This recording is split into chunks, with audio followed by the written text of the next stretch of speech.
bisa mengikut Tuhan Yesus.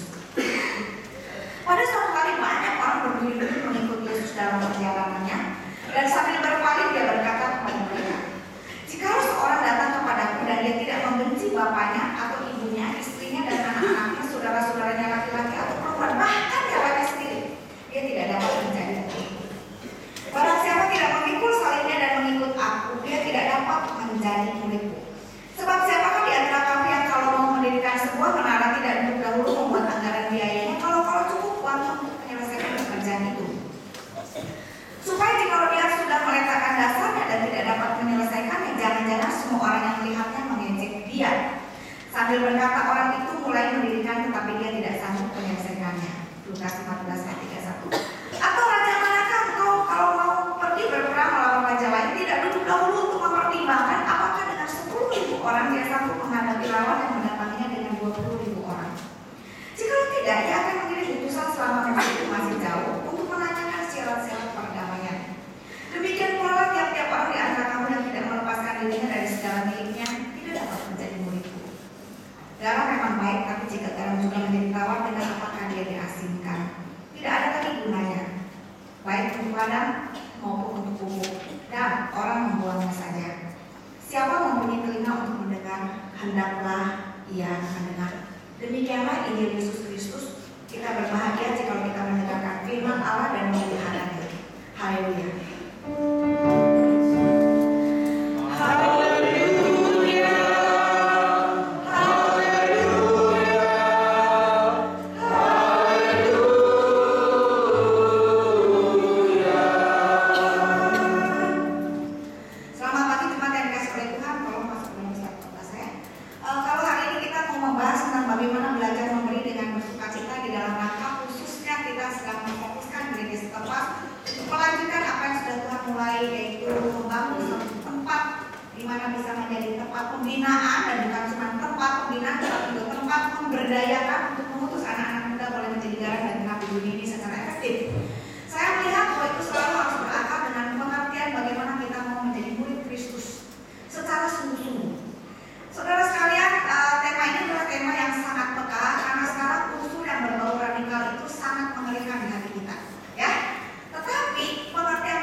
Tetapi kita diberikan kebebasan memilih mau jadi alam atau jadi berlian. Saudara,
bisa masuk surga.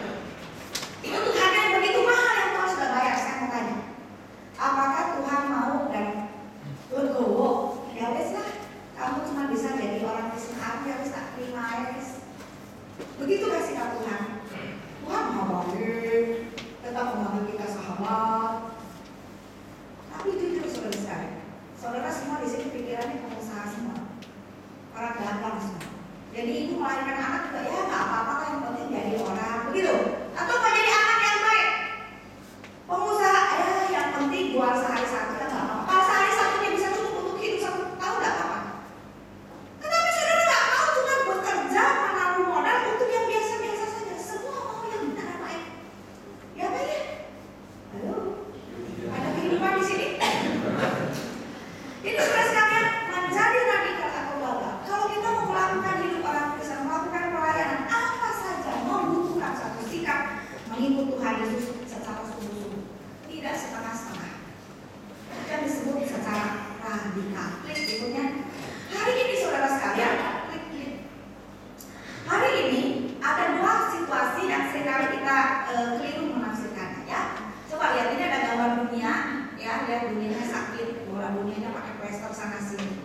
Ada gambaran orang sedang beribadah di gereja. Saudara, mana yang benar? Gereja punya banyak kebutuhan dan dunia ini ada dalam masalah. The world is in trouble. Ya. This world is in trouble and our church is in need. Di dalam kebutuhan, banyak kebutuhan.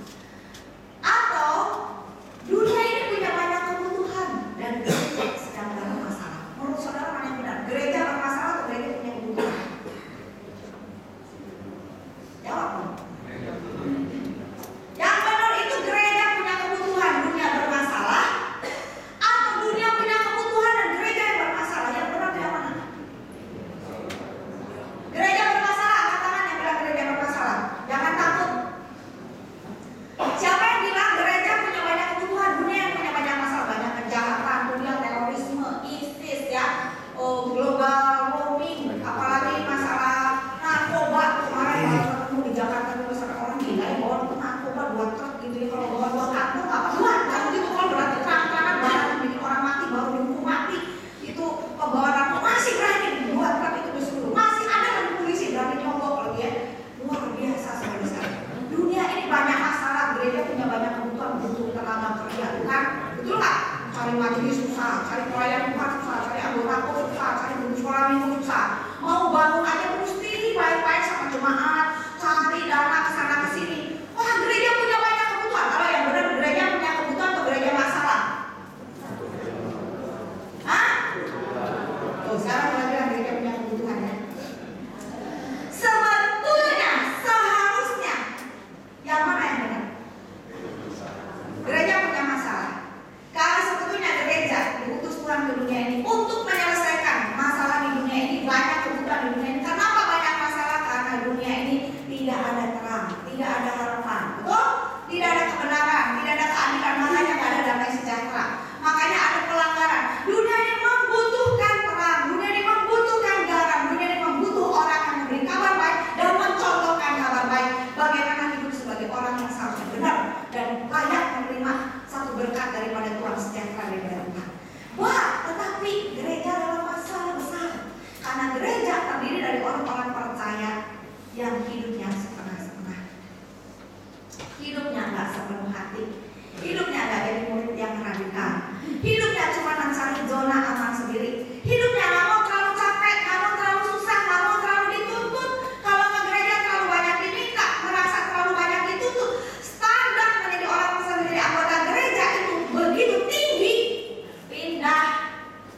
tidak terjadi pemuritan, sehingga banyak orang percaya berakar dangkal secara iman dan kehidupan. Ya, sehingga tidak bisa menjadi jawaban bagi dunia. Dan pertanyaan yang paling penting bukanlah kita sekarang ini apakah menjadi gereja yang memuridkan sehingga menghasilkan orang percaya yang dewasa, tetapi pertanyaannya adalah, karena kita punya program pembinaan yang banyak, pertanyaannya adalah bukan apakah kita mengajar jemaat kita, memuridkan jemaat kita, tetapi pertanyaan, murid seperti apa yang dihasilkan oleh pembinaan gereja selama ini. Saya sebagai pemimpin gereja, saya merasa 3 tahun lagi sama Pak Hendra belum pensiun. Ya, apa isu yang terakhir kami pelajari? Kita sudah menggembalakan dari tahun 92, berarti 23 tahun. 3 tahun lagi kita udah mesti pensiun, mesti emeritus, ya. Dan saya terkejut, 43 tahun kita melayani di anugerah. Orang percaya seperti apa yang sudah kita bina? Ya, kita sudah memberikan mereka sesuai dengan yang Tuhan mau nggak?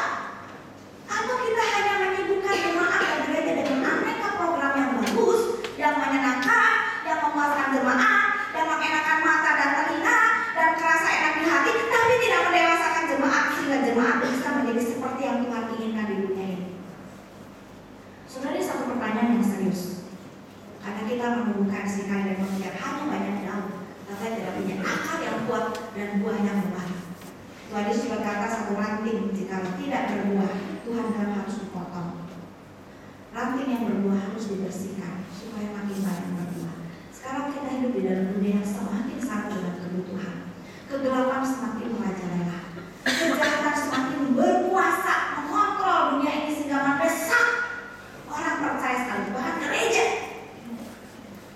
kepada satu titik antara bertoleransi, berkompromi atau menyerah. Kalau kita orang percaya tidak kuat, kita akan menjadi orang percaya yang hanyut, orang percaya suam, orang percaya tidak berani berbuat apa-apa. Kalau disuruh cuma memberi persembahan itu soal kecil, tapi kalau memberi seluruh hidup kita itu baru soal serius. Ya? Memberi itu gampang bagi saya. Saudara akan lebih rela memberi uang daripada memberi waktu, bukan? Udah, kasih aja duit, yuk bisa kerja lagi menghasilkan lebih banyak. Tapi Tuhan mau bukan duitnya, Tuhan mau hidup kita, hati kita. It means how to be a radical disciple of Christ. Bagaimana menjadi murid Kristus yang sungguh-sungguh radikal. Konsep menjadi murid yang radikal yang tadi kita baca di dalam firman Tuhan, kalau kita baca itu memang sesuatu yang sangat-sangat kayaknya keras banget, gitu ya. Dan Yesus berkata, kalau kamu nggak begitu, kamu nggak bisa menjadi muridku. Ya, menjadi orang percaya itu gratis karena Tuhan yang bayar, sebab harganya terlalu mahal untuk setiap orang, untuk siapapun sanggup membayar. Tidak ada yang bisa membayar keselamatan yang membawa jiwa kita diampuni dosanya masuk ke surga. Tidak ada yang bisa bayar. Jadi Tuhan kasih gratis buat semua orang because it is too expensive. Tetapi setelah diselamatkan dan menjadi orang yang menerima anugerah keselamatan, Tuhan mau kita belajar bayar harga, bukan melunasi apa yang sudah kita terima, menunjukkan penghargaan kita kepada Tuhan atas anugerah yang mahal. Dan Tuhan mau kita sungguh-sungguh hidup bagi Dia. Konsep radikal yang dimaksudkan oleh Tuhan Yesus bukanlah radikal ala ISIS yang main tembak, main senjata, kalau berbeda buat dulu mati. Ya, kemarin saya ada waktu sedang di hotel. Kenapa saya punya Android ini benar berat sekali, itu orang ternyata sekarang suka kirim banyak video di WhatsApp ya. Jadi berat WhatsApp saya banyak video-video yang saya tidak tahu, yang saya nggak pernah buka banyak. Jadi saya lihat sebentar dulu saya hapus. Saya baca satu video tentang pasukan rekruter untuk masuk ke ISIS. Enak banget namanya, bahasa Indonesia. Kalau kamu mau gabung sama kita, kabar baik gitu. Kalau nggak mau, kita datang sama kamu ya. Itu adalah melakukan tugas Allah dan membunuh kamu satu-satu yang tidak mau ikut dalam Allah. Kami juga akan dipakai. Wah, kita jangan kayak begitu dong. Gereja mula-mula pakai jalan salib juga, pakai perang salib. Ya, perluasan secara politik. Konsep radikal diajarkan Yesus sama sekali berbeda dengan apa yang konsep ISIS begitu. Mungkin lebih tepat nih, saya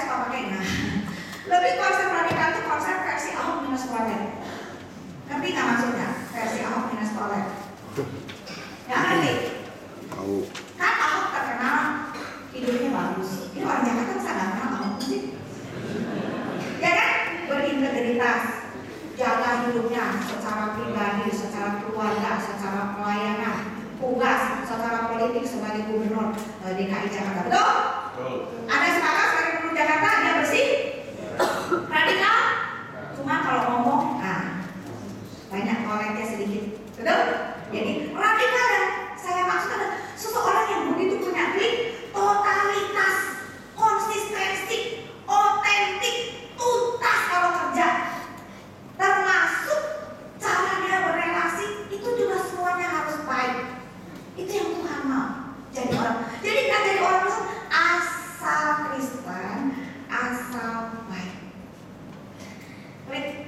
Di dalam Lukas yang kita baca, konsep menjadi murid Tuhan yang radikal, yang sungguh-sungguh, yang bayar harga karena kita ditebus dengan harga yang mahal. Di situ dikatakan ada 3 hal gambaran di dalam kitab Lukas. Yang pertama, di situ dikatakan bahwa barang siapa yang tidak membenci ayahnya, ibunya, saudaranya laki-laki, saudara perempuan, anaknya, ya kan, dia tidak layak mengikut aku. Ayo, keras banget. Kata Tuhan kan suruh mengasihi semua manusia. Musuh aja mesti dikasih. Kok ini disuruh membenci? Tuhan Yesus ajarnya kok mentra-mentra ya, bertentangan ya, satu dengan yang lain, berlawanan ya.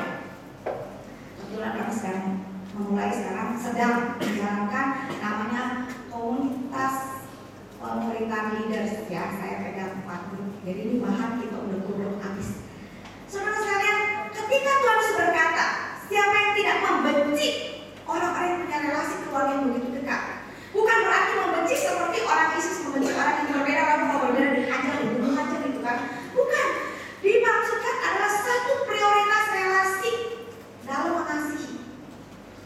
Satu prioritas relasi dalam mengasihi yang bisa membedakan yang penting dan yang urgen. Kata Tuhan, yang Tuhan mau kalau kita nggak mengasihi Tuhan lebih daripada mengasihi siapa saja di dunia ini, bahkan apa saja, kita nggak bisa mengasihi Tuhan. Soalnya cinta itu nggak bisa dibagi. Kalau cinta dibagi itu sudah bukan cinta lagi, itu sudah ada pengkhianatan. Saudara mau nggak punya istri, papa, I love you, 99% 1% aja itu another man. Saya cinta kau papa, 99% suamiku, 1% gue masih senang sama cowok gue yang dulu, yang lu nggak punya. Mau? Nggak apa-apa 99%. Mau suami? Bahkan istri gara-gara 1% itu jadi dunia. Istri mau nggak? Mama, saya cinta kamu 99%, 1% saya punya simpenan. Ya ada yang saya suka yang kamu nggak punya. Mau? Semua perempuan otomatis tidak mau. Ya? Tuhan mau kita belajar mengasihi dan mengutamakannya di atas relasi yang lain. Karena ketika kita bisa belajar mengasihi Tuhan lebih daripada semuanya, lebih dari kasih kepada orang tua, kasih kepada anak, kepada menantu, kepada cucu, kepada benda-benda, kita baru bisa hidup dengan baik dan benar, tidak menjadi pusing dan kacau balau. Karena mengasihi Tuhan itu kunci pertama dan rahasia kita mengasihi orang lain dengan baik dan benar. Kalau salah terbalik, semuanya menjadi kacau balau. Saudara sekalian, menjadi murid yang radikal berarti belajar mengasihi Tuhan lebih daripada segalanya. Ya. Dan karena mengasihi Tuhan, kita akan melayani orang tua, melayani suami, melayani anak, demi kasih kepada Tuhan menjadi lebih baik. Saudara memberi kepada orang lain karena mengasihi Tuhan, akan memberi dengan lebih pantas. Tapi kalau saudara mengasihinya terbalik, saudara nggak akan sanggup. Saudara akan punya banyak pertimbangan. Saudara mengasihi uang lebih banyak daripada manusia. Saudara akan tega melukai orang karena saudara mengasihi uang, karena posisi popularitas lebih daripada manusia. Tapi kalau kita mengasihi Tuhan lebih, we can suffer for others because of God. Kita bisa bersedia berkorban untuk Tuhan karena Tuhan oleh Tuhan. Ya, saya sebagai ibu punya pengalaman mendampingi anak, ya, bagaimana karena Tuhan, mengasihi Tuhan, saya menerima pilihan-pilihan yang mungkin tidak sesuai dengan saya, tetapi karena Tuhan dan Tuhan yang mengizinkan, Tuhan yang campur tangan, saya belajar menerima dan belajar membawa dan belajar merasa itu yang memberikan sukacita dan kemerdekaan, bisa tetap baik dengan mereka. Di dalam saya pelayanan terakhir ada satu pelayanan saya mulai lakukan. Kemudian ternyata apa yang saya lakukan dengan baik itu merugikan saya, melukai saya. Secara hitungan dalam tekniknya gitu ya, itu mestinya saya nggak bisa lakukan itu. Tapi karena Tuhan, saya juga heran.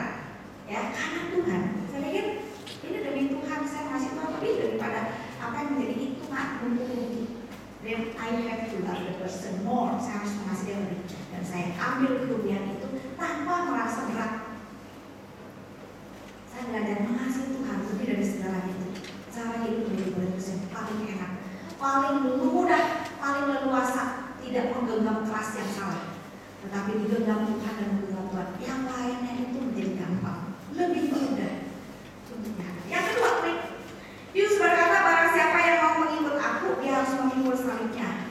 Mengikut aku, ya. Memikul salibnya. Apakah maksud daripada memikul salib? Menjadi murid yang radikal berarti menjadi murid yang siap memikul salib. Salib siapa? Bukan salib Tuhan Yesus. Tidak ada yang bisa memikul salib Tuhan Yesus. Salib Tuhan Yesus adalah salib mati untuk menebus manusia yang berdosa.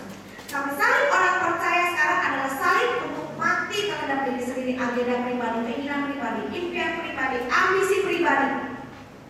Kita mau mati terhadap semua yang berkenaan dengan aku. Ya, Yesus harus mati juga terhadap keinginannya sendiri. Di Taman Getsemani dia udah siap mati. Bapak kalau boleh jangan cawan ini ku minum, biar lewat. Tapi bukan kehendakku, tapi kehendakmu yang jadi. Dan dia berkata, aku mau mati dengan kehendakmu. Dan dia naik ke kayu salib. Saudara, di dalam hidup ini kalau menjadi orang Kristen yang baik, jadi suami yang baik, jadi istri yang baik, jadi orang tua yang baik, jadi anak yang baik, jadi menantu yang baik, mertua yang baik, bos yang baik, karyawan yang baik, mitra yang baik, sahabat yang baik, klien yang baik, whoever yang baik. Saudara, saya menemukan satu hal. Prinsip firman Tuhan yang paling akal, paling sederhana, paling mendasar. Satu, belajar mati terhadap diri sendiri. Beres. Ya, saya mengkonseling beberapa kasus rumah tangga. Kasus rumah tangga sekarang tuh antik-antik ya. Bukan cuma kekerasan, perselingkuhan, nggak sampai ke situ kadang-kadang walaupun ada. Kadang-kadang soal kecil, soal beda karakter, yang lakinya terlalu lelet, gitu, suka lupa.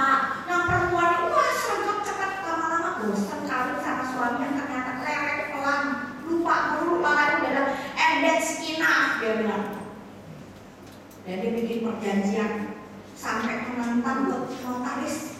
Kalau lu lupa lagi, lu salah lagi ya, tanda tangan, cerai tuh. Gila nggak? Sekarang ada model kayak gitu. Saya juga gele-gele kepala.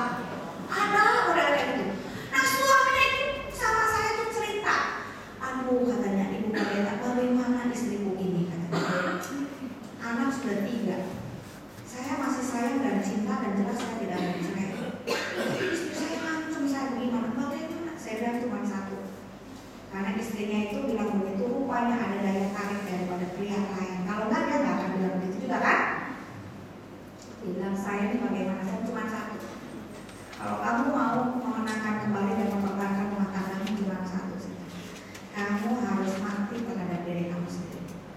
Semua kecurigaan, semua hinaan, kejikan istrimu, anggap itu dilakukan pada orang lain. Kamu lakukan tugasmu sebagai suami, sebagai ayah, sebaik yang kamu bisa oleh anak-anak, sehingga engkau tidak terluka waktu istrimu memepet kamu, waktu istrimu menusuk kamu, waktu istrimu memanas-manasi kamu, memancing kamu, menjebak kamu. Orang mati itu kan tidak berespon kan?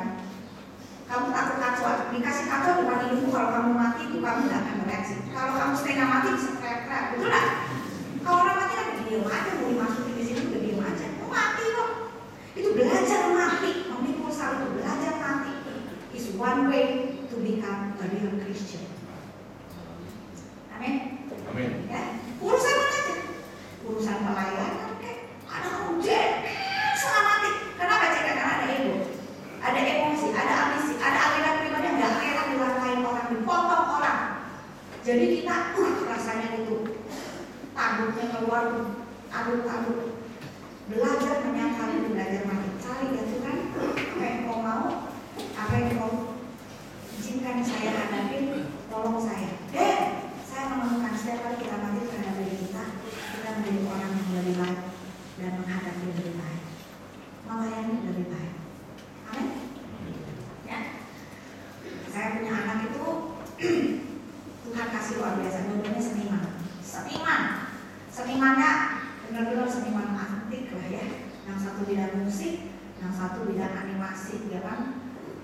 Yang satu ini masih punya pengumuran hidup baik, orangnya baik, pintar, murah hati, sumeh gitu ya, suka menolong, nggak pernah cari masalah dan baik. Cuman ada kebiasaan buruk, dan kebiasaan buruk itu sering membuat dia jatuh sakit, ya. Capek bolak-balik sakit lagi, cuyen lagi sampai 3 minggu sekali, terakhir 19 hari sekali sakit. Gitu ya. Kalau sudah sakit itu kadang-kadang sangat memeras energi kami orang tua. Saya baru pulang pelayanan sampai kemarin, wah maraton pulang pelayanan gitu ya. Pulang rumah beres-beres seperti lagi, nanti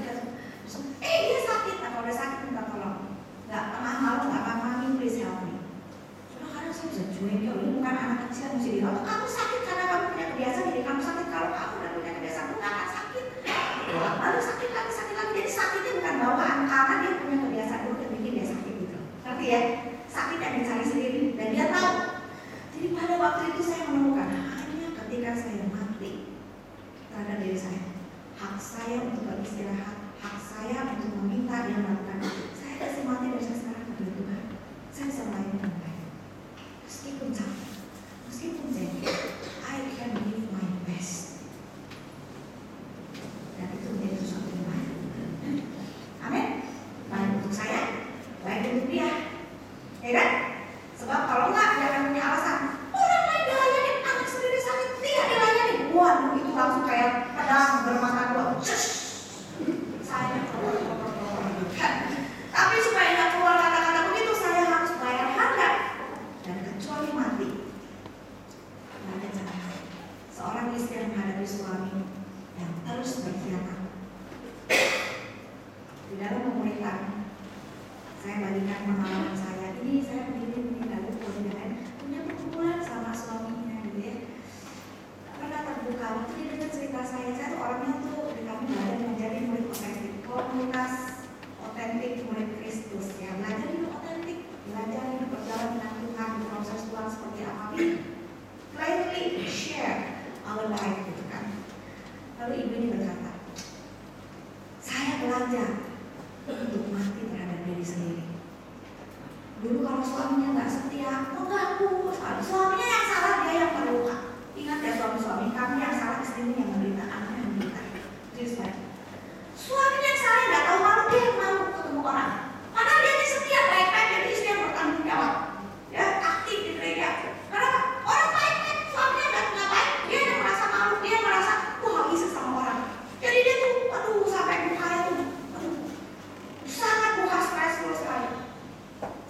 Dalam pemuritan kita tadi, silakan memilih cara hidup.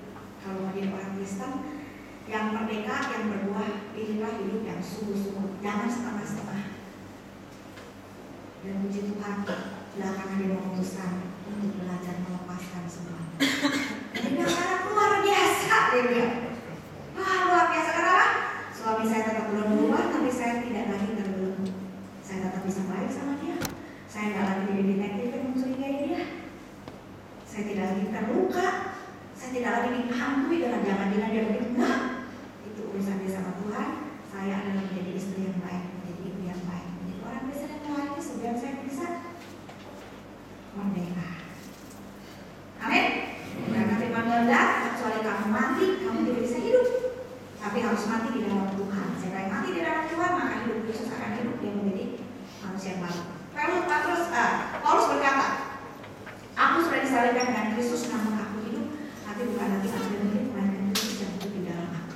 Dan hidup yang hidup sekarang di dalam daging adalah hidup oleh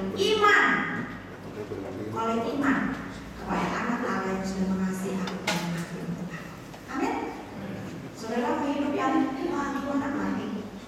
Bukan bunuh diri, mati di dalam Tuhan terhadap diri sendiri. Agenda kita, ego kita, impian kita, harapan kita. Orang jadi orang besar sakit, dapat kanker, dapat masalah. Aduh, kenapa dan merawat orang sakit? Saya hidup dengan dua orang tua yang sekarang menua dan mulai demensia. Dan kemarin saya baru pulang kaget, mama saya mendadak bleeding lagi. Anak saya baru keluar rumah sakit, bleeding lagi mama saya. Udah biasa saya di rumah gitu-gitu karena kita punya dua orang tua umur 79 dan 80. Kalau nggak mati terhadap diri sendiri, stres saudara sekalian. Pusing-pusing begini begitu gitu kan. Apalagi kalau orang udah pikir tuh kadang-kadang bisa aneh-aneh gitu kan. Gak ingat yuk, orang lagi capek sih, bangun lagi. Aduh mau kemana? Mau kencing, aduh saya kencing. Aduh ini untung ada bibi saya orang kaya sekarang, bibi aja mesti 3, satu ngurusin dapur, 2 ngurusin 2 orang tua ini mana-mana, 1 supir mesti ngantar-ngantar. Kalau enggak saya jadi supir, jadi pembantu, jadi tukang masak, nggak bisa pelayanan kan. Harus ada helper saya di rumah, orang kaya aja saya ini. Kalau nggak mati itu sebenarnya saya akan jadi ibu yang baik, istri yang baik, menantu yang baik, anak yang baik, yang pantas lah paling nggak. Tadi orang bilang ibu ini awet muda ya, kayak nggak ada susah, banyak saya untuk buat. Karena saya mati dan hidup Kristus ada di dalam aku, jadi gue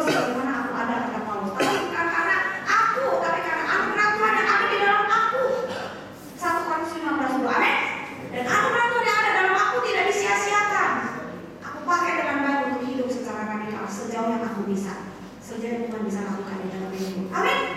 So we can free life by being died in Christ. Mati di dalam Tuhan, mati untuk Tuhan. Hati dalam pribadi serahkan kepada Tuhan. Aku ini gimana? Serahkan kepada Tuhan. Heran Tuhan atur semuanya. Tuhan atur semuanya. Amin. Yang ketiga, Yesus bilang, siapa yang tak mengikut aku setiap hari, ya. Jadi siapa yang mengikut aku harus belajar mengasihi lebih sedikit segala yang lain dan hanya mengasihi Tuhan lebih dari segalanya. Yang kedua, belajar mati mengikut salibnya. Dan ketiga, mengikut Yesus setiap hari dalam arti hidup dengan totalitas komitmen meneladani Yesus, memilih Yesus bukan cuma ikut-ikutan, bukan cuma rutinitas, bukan superficialitas, cuma buat dilihat orang. Jangan setengah-setengah. Kemarin di dalam pemerintahan untuk kepada pemimpin kelompok kecil di sebuah gereja di daerah Serpong, gimana ya semua kita nih katanya pemimpin kelompok kecil, ada yang udah capek, ada yang udah ngos-ngosan, tahu ini kelompok kecil ini penting dan baik, tapi realitanya kalau di jalan ini pada stres katanya gitu ya. Dan saya bilang kembali sederhana, apakah engkau tinggal di dalam Tuhan atau enggak?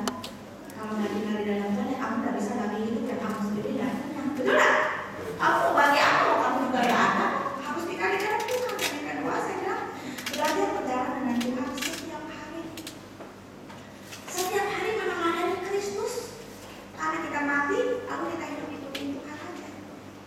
Dia bagaimana merespon situasi keadaan. Seringkali kita berani berkata begini, ikuti perkataan saya, ikuti firman Tuhan, jangan ikuti diri saya belum sempurna. Sudah begitu nggak kita ngomong? Bilang sama anak, bilang sama suami sama istri, ya ikutin omongan gua, tapi jangan hidup gua. Nggak bisa. Tuhan mau kita menjadi orang percaya masing-masing meneladani Tuhan Yesus, menjadi contoh yang terbaik, bukan karena kita yang bisa, karena kita mengandalkan Tuhan dan Tuhan yang bekerja di dalam kita. Kalau kita mati buat Tuhan, Tuhan yang mengubah hidup kita. Amin. Tuhan yang memunculkan sifat-sifat baru di dalam kita, dan kita menjadi seperti yang Tuhan makin mau di dalam diri kita. Dia rakyat siap situ. Amin. Nah, tiap hari ngikutin sehingga kita bisa berkata seperti Paulus, teladanilah aku seperti aku meneladani Tuhan Yesus. Dunia ini keluarga kita, nggak ada yang bisa lihat Yesus. Di mana dia lihat Yesus? Di dalam hidup kita. Amin. Hamba Tuhan di sini, ikuti teladan saya seperti saya ikuti Yesus. Majelis di sini, ikuti teladan saya. Semua ikuti teladanku seperti aku meneladani Yesus, pasti no problem, semuanya bagus. Amin. Kepada jemaat ikutin kayak saya. Jangan saat itu tapi jangan kayak saya saat dulu bolong-bolong. Semua menjadi teladan yang baik karena kita meneladani Yesus, dan itu kita lakukan menjadi gaya hidup everyday. Dan kita bisa lihat bagaimana semua hidup kita, keluarga kita, gereja kita, Tuhan mulai berperkara di dalam kita. Amin. Bekerja di dalam kita. Terus, jadi menjadi murid yang radikal itu saudaraku, bukan soal tahu tapi soal mau belajar. Bilang anak ini bukan soal tahu tapi mau belajar. Banyak kita sudah tahu tapi tidak mau praktek. Belajar praktekkan itu. Amin. Belajar. Apa yang tidak tahu lakukan. Tadi suruh belajar memberi dengan sukacita, lakukan saja. Memberi dengan sukacita. Oh, belajar disuruh pertemuan, lakukan pertemuan. Jangan pakai itu dulu karena firman Tuhan bilang pasti tidak salah. Ya, lakukan dulu. Lakukan apa yang kita tahu. Mengasihi, mengampuni, lakukan. Belajar. Aduh Tuhan nggak bisa, tapi saya mau. Bilang, kamu mau? Aku tolong. Kamu mau? Aku tolong. Saudara, saya menemukan di dalam pengalaman hidup saya, belajar, terus belajar, sampai sekarang belajar. Belajar untuk mengikut Tuhan, belajar untuk melayani Tuhan dengan cara yang Tuhan mau, yang Tuhan suka. Dia bukan hal baru kan Tuhan bagaimana nih. Tapi saya mau belajar. Saudara, satu demi satu, apa yang dulu tidak pernah saya bisa, yang dulu tidak pernah saya tahu, kamu mau belajar. Tuhan sanggup menolong kita. Ada amin? Amin. Saya ini bukan orang yang pintar musik, tapi saya suka menyanyi. Saya nggak bisa baca mau. Lu kasih gue lagu baru, deh saya nyanyi. Tapi kalau lu nyanyi gue bisa ikutin. Kalau suami saya, kalau saya heran, dikasih lagu dia bisa keluar waktu do re mi fa sol. Kalau saya bisa keluar angka tapi beda notnya. Jadi kalau orang nyanyikan not yang saya keluarkan angka itu pasti salah. Tapi by learning, dikit-dikit Pimpor yang kepake waktu misalnya KKN waktu Pak Stefan kamu tuh caranya kan lu nyanyi fals di Get Out sama dia, betul kan? Bisa. Tapi setelah saya melayani sekian tahun, saya tahu saya berdiri di atas lapisan es. Kenapa? Saya tidak benar-benar sekolah musik. Jadi saya pindah tidak lagi menangani musik. Bertahun-tahun saya pikir saya akan main di bidang musik. Tapi kalau belajar ternyata bisa. Anak saya sekarang ahli musik yang sejati. Ya, si Airin. Saya udah gak bilang sel, pinternya memotivasi orang. Memulai melakukan terobosan. Saya melihat itu karunia saya. Terobosan suatu itu mau belajar. Kita dari program dari China. Dulu saya tidak bisa ngomong Mandarin. Sekarang ngomong Mandarin saya tuh orang China bilang ini sekarang saya tuh ngomong tingkat tuh ini benar tuh ini wajah jangan ini benar. Sekarang kita bisa dengar orang Indonesia ngomong punya bahasa ya, dulu kita nggak mengerti padahal saya ngomong Mandarin menurut bahasa Indonesia. Artinya sumber saya itu apa tuh panjang beliau ya. Saya rasa kacau tapi mereka ngerti. Ya. Kalau mau saya lihat Tuhan tuh bisa tolong. Amin. Kalau mau mulai pelayanan rumah singgah untuk lansia, ini ada kebutuhan di global aging ya. Mana-mana orang tua ya. Ini tantangan loh. Gereja makin banyak orang tua. Lalu saya orang tua di rumah pengangguran, belum dari TV, tunggu pagi, tunggu malam-malam, tunggu pagi, itu yang tungguinnya stres, yang ditungguinnya stres. Saya bilang saya kalau udah tua gak kamu begitu. Tapi mereka gak punya apa-apa, gak punya siapa-siapa. Semuanya sibuk, walaupun dirawat dengan baik, dikasih makan dengan baik, but life is kind of less meaningful for them. Saya gak berarti banyak lagi karena cuma tunggu lewat waktu, tunggu mati kan rasanya. Saya lihat apa yang bisa dilakukan. Mesti ada yang bikin yuk daycare for lansia. Daycare tuh biasanya daycare buat anak, papa mamanya kan. Orang tua juga punya daycare, papa mama anak-anak situ. Orang tua kumpul, bukan jaling kuaci, niat sang kuaci, bukan persekutuan lansia. Daycare untuk orang tua di mana orang tua bisa datang, check up kesehatan, latihan olahraga untuk kesehatan supaya tidak gampang jatuh. Selama pikirannya berpikir supaya belajar supaya pemikunan itu tidak begitu cepat tiba dengan mereka. Bagaimana bisa handling emosi dengan tetap baik. Senang datang walaupun kami 9 sekali. Saya rindu satu kali bisa ada, bukan di center, tapi senior care. Jadi nyensan walaupun fungsi. Saya tidak tahu Tuhan kasih dah. Saya cuma punya waktu 3 tahun. Tapi udah mulai merintis. Lama orangnya kita pikir rumah masa depan. Rumah masa depan lah, udah mau capua. Sebentar lagi lah capuan, si capua jadi penghuni lah. Sebelum orang mengabaikan kita, kita siapkan sendiri masa depan untuk kita. Wah, mesti pergi kita sekarang di sini. Kalau mau belajar apa saja bisa. Amin. Bukan anak kalau mau belajar apa aja bisa. Orang dunia kalau mau belajar apa aja bisa. Apalagi anak Tuhan, ada Tuhan di dalam kita bersama kita. Amin. Murid Tuhan harus jadi orang yang menunjukkan satu teladan hidup, terobosan-terobosan.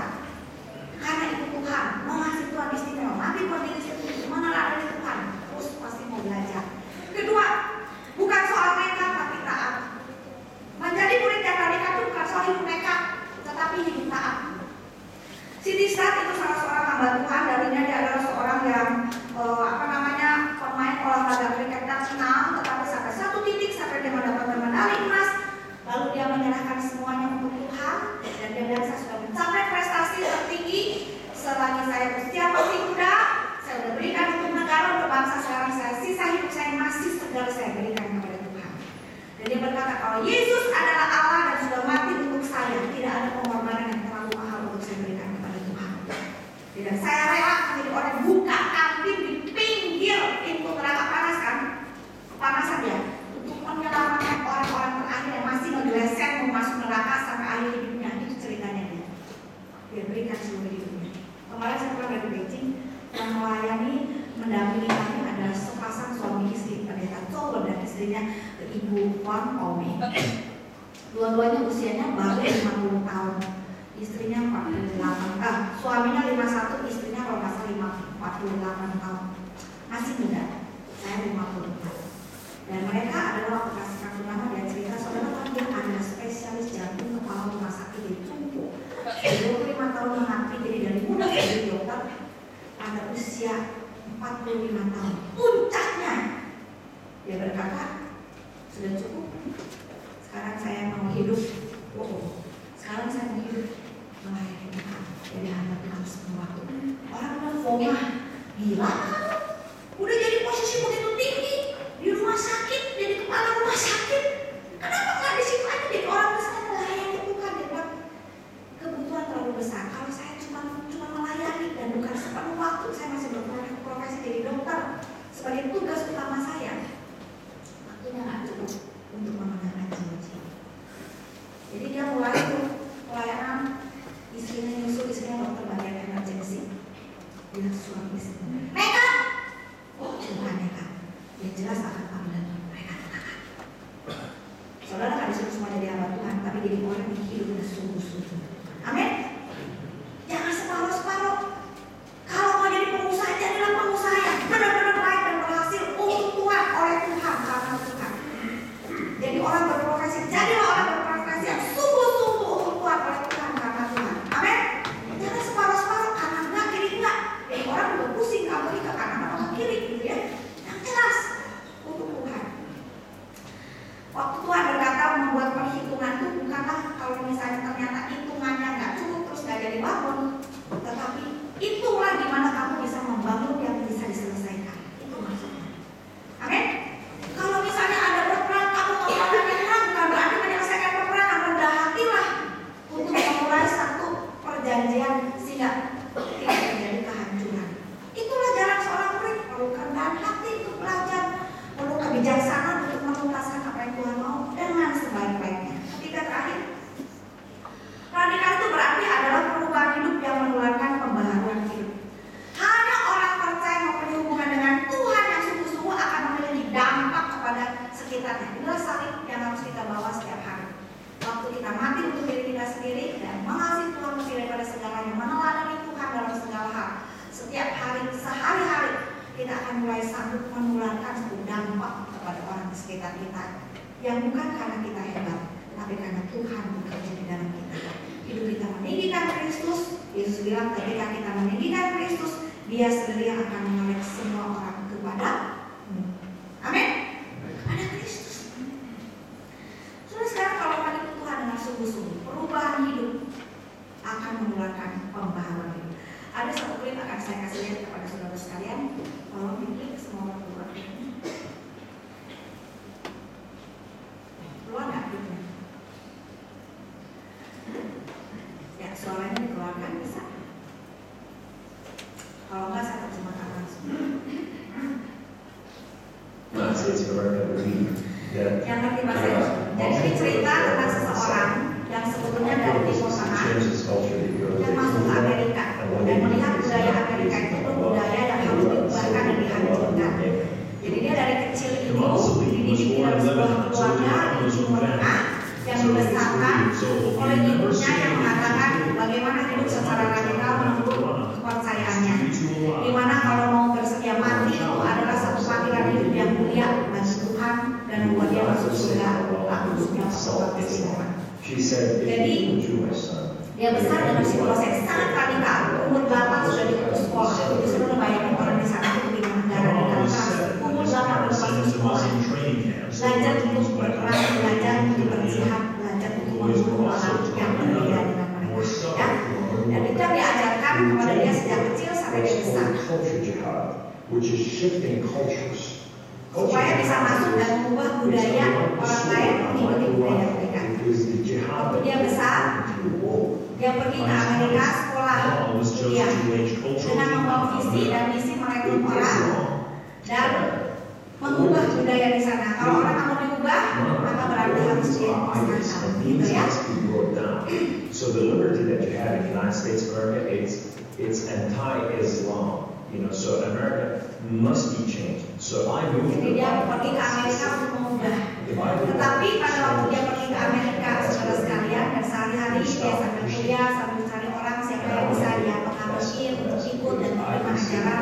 Daripada itu, satu kali ada sesuatu yang mengubah hidupnya, seumur hidup menjadi berbeda. Ya, waktu itu dia merasa dia hebat, orang pilihan, orang istimewa, pasukan Tuhan untuk bisa mengubah dunia sampai Tuhan mengubah hidupnya. Jadi di sebuah kota kecil pada waktu dia itu berjalan, dia itu seperti orang Samaria itu loh, digarong orang, dipukul sama orang, dan dibikin setengah mati.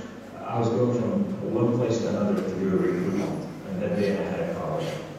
The car wreck was so severe I had checked it Jadi out. waktu itu dia terluka dan tidak ada orang yang menolong, This hampir lady mati. came to me. Datanglah seseorang, Don't worry. dia adalah seorang dokter. And everything's good. Dokter itu dokter Kristen, dan dia berkata, kamu jangan khawatir, And now I got the kami pasti hospital menolong with kamu. the surgeon and he Dan tim dokter itu merawat dia, mengoperasi dia sampai sembuh. Tapi karena dia mahasiswa imigran, tidak punya dana, tidak ada asuransi, di Amerika itu mahal sekali. Dokter-dokter yang datang selalu bilang, kamu jangan khawatir, kita pasti merawat kamu sampai baik. Dan para dokter ini, beberapa adalah orang Yahudi, ada orang Kristen. Mereka mengumpulkan dana untuk bisa membayar biaya rumah sakit. Ya, kalau dokternya gratis, tapi kan biaya lainnya mahal. Kita tahu operasi di Amerika itu mahal sekali kan. Jadi sampai berhasil bawa pulang. Sudah pulang, belum bisa rawat hidup sendiri, masih di kursi roda. Dia sendiri kalau ke dokter bilang, kamu tinggal dengan saya di rumah saya. Saya akan rawat kamu sampai langsung. Jadi dibawa ke rumahnya dan hidup bersama dengan dokter ini. Dan dia dilayani, dan dia diperhatikan. Dia melihat betapa berbedanya hidup apa yang namanya orang yang harus diubahkan ini. Bagaimana di tangan yang mestinya akan memusnahkan dan mengubah mereka, malah sekarang dilayani oleh mereka. Dan bahkan dia belajar melayani orang-orang yang seharusnya dia musnahkan, gitu kan? Dan perubahan ini membuat dia merasa bertanya-tanya kepada Tuhan. Dia bilang mulai mempertanyakan dengan kepercayaan. Perhatikan kehidupan radikal dari seorang dokter. Amin. Daripada seorang anak Tuhan, betul? Yang tidak setengah-setengah, betul? Nggak cuma asal-asalan nolong, tetapi nolong dan tuntas, nolong dengan sungguh-sungguh, dengan habis-habisan, betul? Punya daya rubah. Waktu dia udah sembuh, bisa jalan sendiri, dokter ini bilang, saya udah sembuh. Lalu dia bilang, ini kunci rumah saya. Kalau kamu kapan-kapan mau datang, masuk sesukanya. Gila nggak? Dan ini kunci mobil. Sisa kemarin kan saya kumpulin buat biaya rumah sakit masih ada lebihnya. Supaya kamu jalan-jalan ke sana nanti sini bermain mobil seadanya dipakai, lumayan dipakai. Dikasih kunci mobil lagi. Waktu pulang orang ini bertanya, Tuhan ada apa? Kalau ada Tuhan satu yang benar dan baik, tunjukkan what happened dengan saya. Waktu dia berdoa kepada Tuhan yang disebut Allah yang nggak ada jawaban. Tetapi waktu dia berkata, tolonglah saya, kalau saya mati aja. Tiba-tiba Tuhan menyatakan diri, berkata, akulah Allah Abraham, Ishak dan Yakub. Dan dia menyatakan dirinya kepada orang ini.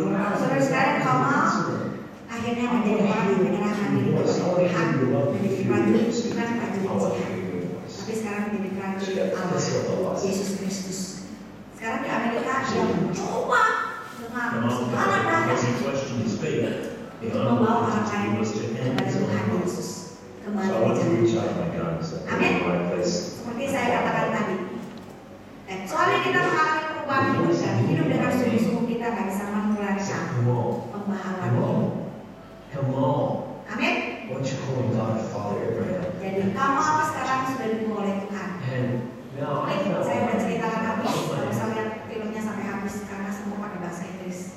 Kira-kira udah nangkep kan orangnya ya? Jadi saudara sekalian, bukan cuma sekedar ikut-ikutan Tuhan. Tuhan mau kita hidup dengan sungguh-sungguh sampai kita mengalami perubahan hidup, dan perubahan itu akan menularkan pembaharuan kepada orang lain. Amin. Saudara sekalian, menjadi radikal berarti bukan cuma menjadi orang yang berorasi, berbicara, tapi bertindak konkret, progresif dengan hati yang diperbaharui. Sudah belakangan ini saya ketemu orang-orang di dalam pelayanan menjadi murid radikal yang luar biasa. Klik berikutnya, saudara, orang ini ada orang yang sama di dalam 5 picture ini. Saudara lihat siapa orang itu? Satu ibu yang pakai baju pink, yang berdiri, yang rambutnya panjang, yang mukanya bulat. Ada yang pakai baju kotak-kotak. Ketemu wanitanya mana? Ya, ibu ini namanya Shulin. Tuhan mempertemukan kami di dalam rangka dia bergabung dengan tim kami Coffee Report for Longsiders ya. Dan ibu ini adalah penderita kanker, survivor kanker. Pernah lagi gempa di Jogja, dia bilang rumahnya tertimpa, dia di dalam rumah hampir mati 2 kali dan Tuhan menyelamatkan dia. Jadi dia sekarang hidupnya itu melayani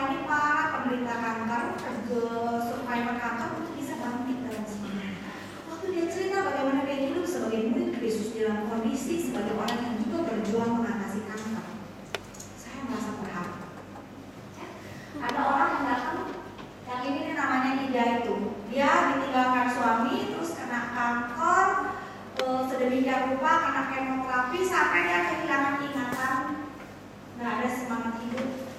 Dan Ibu Ida, Ibu Syuri memandu, menolong, memberikan semangat positif, mendoakan, memberikan firman Tuhan, puji-pujian, membawa ke rumahnya, hidup bersama-sama supaya bisa lihat bagaimana cara dia hidup, bagaimana cara dia mengatasi dirinya dengan kanker, sehingga ibu ini mulai pelan-pelan punya semangat. Ibu yang di tengah, orang yang juga sudah kena kanker sampai dengan kemoterapi juga sampai botak semuanya ditemuin. Ibu yang satu datang dari Solo, ya, dengar ini ada rumah untuk memberikan semangat bagi penderita kanker, dia datang nggak bisa apa-apa, nggak punya apa-apa, minta ditolong, dan dia melayani semuanya. Ibu rumah tangga biasa, ibu rumah tangga biasa, tapi dia hidup sungguh-sungguh memberikan semuanya untuk Tuhan dan membawakan orang kepada Tuhan. Ada yang satu ada penderita stroke, lalu rumahnya kena kanker, tapi sama efeknya hilang semangat hidup, datang kepada dia. Saudara, nggak mesti hamba Tuhan bisa dipakai Tuhan. Setiap orang bisa dipakai Tuhan. Dan Tuhan mau pakai setiap orang percaya. Tuhan yang mudah. Amin. Saudara mau dipakai Tuhan? Hiduplah dengan radikal. Jangan jadi orang setengah-setengah. Bilang anak ini, jangan jadi orang setengah-setengah. Ya. Makan yang setengah-setengah itu tidak enak, setengah jadi tidak enak.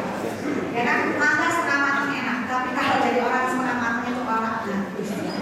Terakhir, radikal berarti orang biasa melakukan perkara luar biasa dari Tuhan Allah yang luar biasa. Ya, menjadi orang yang radikal, murid yang bisa berbuat sesuatu dengan sukacita, dengan kemenangan, bisa melakukan yang terbaik, memberi yang terbaik, adalah orang yang mau belajar hidup dengan sungguh-sungguh. Saudara sekalian, mari kita renungkan firman Tuhan. Saya berdoa kiranya Yesus berbicara untuk mempersiapkan kita menjadi orang yang bukan cuma mendengar, tetapi melakukan firman Tuhan. Dan melakukan saat tersebut. Dan seseorang akan menghidupkan pujian.